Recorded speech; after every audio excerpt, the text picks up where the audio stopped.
What's the best way you've seen someone rebel against school rules? 1. No hats in school.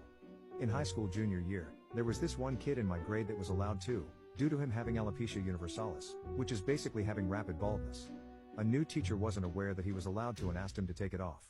The kid explained why he was able to have a hat, but the sub didn't believe him, forced him to take it off, and was being very cruel to him for wearing the hat and his lack of hair.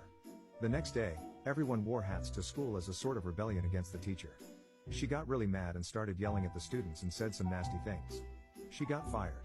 2. When I was in high school, the administration banned backpack bags. Purses were okay though. One guy shows up to school with a purse. They suspended him for 2 days. The next day, most of the guys showed up with purses carrying all of their things. They lifted the backpack ban. 3. My school made a rule where we had to wear our school IDs. They went overboard quick, handing out detention to anyone who didn't wear one.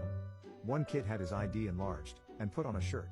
On the back it said, "Yes, I'm wearing my fucking ID." He got detention for not wearing it with the shirt.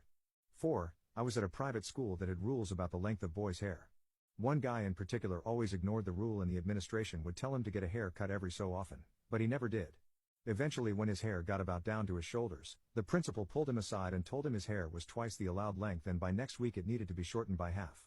Monday rolls around and he comes in with half his head shaved, and the other side as long as ever.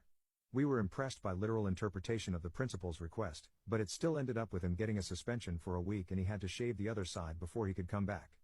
5. Last day of senior year, we started a food fight at lunch. And by food fight, I mean we drew angry faces on an orange and an apple, then faced them toward each other, made a big circle around them, and we all reacted like we were watching a fight. All the security guards ran to break up the fight, only to make their way to the middle of the circle, to find 2 pieces of fruit sitting on the ground.